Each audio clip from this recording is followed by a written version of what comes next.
back to Thomas Turner Fishing Antiques. We're going to talk today briefly about some of the fixed spool reels that are collectible and those that are becoming collectible. Now the fixed spool market is big in the UK. It is massive in Europe and massive in the USA. Maker wise, if there were 10 or 15 makers of spinning reels or fixed spool reels in the UK, there were hundreds on the continent and through the US. So there's a lot of choice here. But what I thought we'd do is we'd look at the path that the fixed spool reel has taken, because it only really appeared from the sidecaster models in the 1880s to 1890s.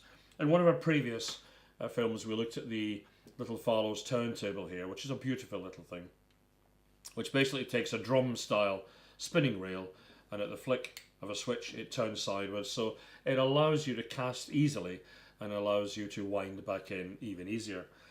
When Harveys introduced the Altex fishing reel, of which there's a model here, there was a lot of disquiet among the fly fishing gentry who didn't like the idea of people casting spinning lures who couldn't fish.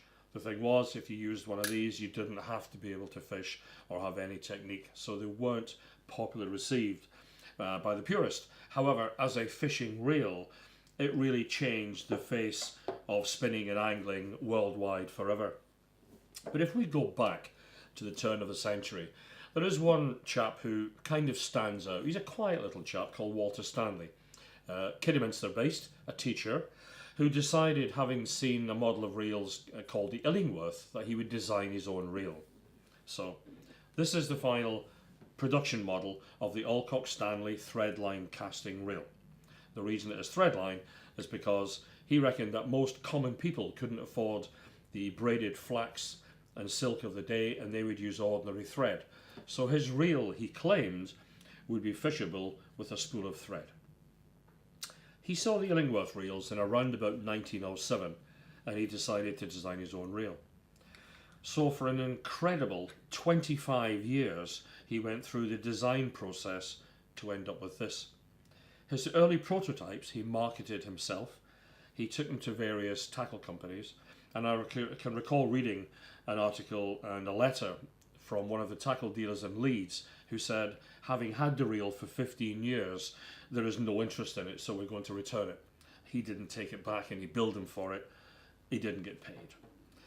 That is a great piece of engineering that didn't work.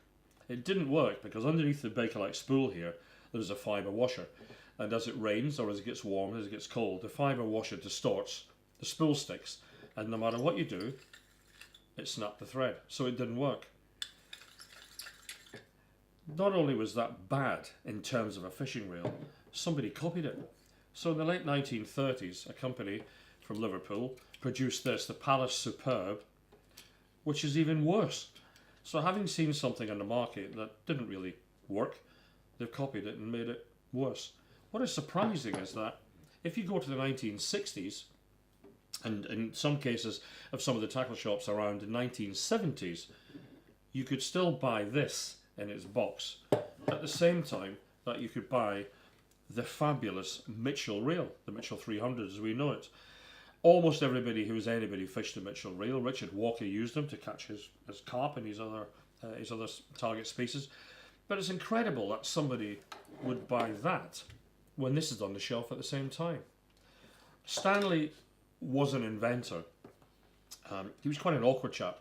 When he passed away, I bought some of his estate and some of his papers and the letters that he was writing to Alcox and backwards and forth. It was fairly clear that he was determined to get this reel to market no matter what. He has two other patents to his name. He patented this, sold it to Alcox, so it then became the Alcox Stanley reel. He patented a landing net, and he patented the Uther motor torpedo boat. So I don't know what the connection is between a fishing reel and a motor boat for wartime use, but he patented them both. So he's a very important guy in terms of the UK. And these are reasonably collectible. They come in a range of boxes. You can have a box in blue, you can have a box in red, you can have a box in brown colour. They do come with a spare spool, they do come with a spool of line and a couple of little accessories. If they're complete, I've seen them do over £100. I've also seen them do £40, £50. So very interesting reel, great story about it. not a lot of money.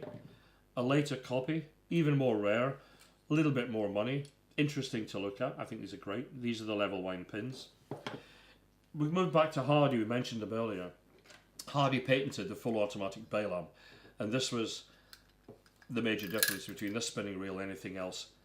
The earlier ones, the line had to be manually put around a pickup and wound in. Hardy's had the automatic bail arm from the mid-1930s on.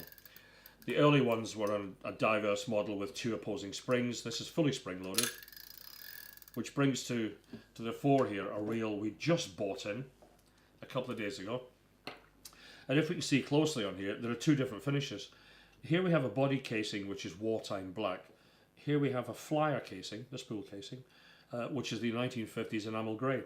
So what we suspect happened here is somebody has bought this reel during the war period. Hardy's were prevented from putting expensive finishes on any of the aluminium, so they were painted black. That was the same with most of the fly reels. But deciding that the reel wasn't right with the manual bail, the original owner, or one of the owners of this reel, has upgraded to the later enamel finish, which you can see there, they're very similar.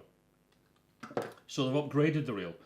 These were so expensive, you wouldn't simply just say, I'll buy another one. These were weeks and weeks of salary, so they were a very expensive item. Quality build, folding handle, a massive range of reels to collect. They can go anywhere from under £100 to into thousands of pounds for the rare, what's called the duck's foot model, which the back of the casings go up or the back of the casings go down. So you've got a good collectible range. Oddball variants, we have a helical casting reel for Redditch, loosely connected to the Illingworth family. These are very simple.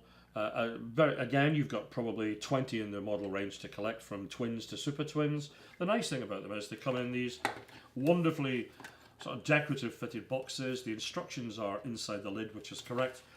And a nice touch is you get a celluloid oil bottle stamped with the company maker's name at the bottom. These themselves are collectible, and to get a kit with the bottle in it is actually quite rare these days. I would suspect it's £40–50 just for the oil bottle. Future collectibles, the Abu range, of course, massively successful in the 60s, 70s period. If they're boxed with tools, most of the tools, that's the way to collect them. And just before we leave this particular topic, we mentioned earlier the Mitchell reel. There were millions of them made. In fact, there were over 1 million of them made. And I can recall some years ago when I was involved with an auction company, we took in the 1 millionth Mitchell reel. So it's a Mitchell 300. It wasn't called a 300 at that time, it was simply Mitchell. And whereas this has got the maker's details engraved in a body, all it had on was the engraving of 1 million backfilled in white. This was from the factory, and that was the 1 millionth reel.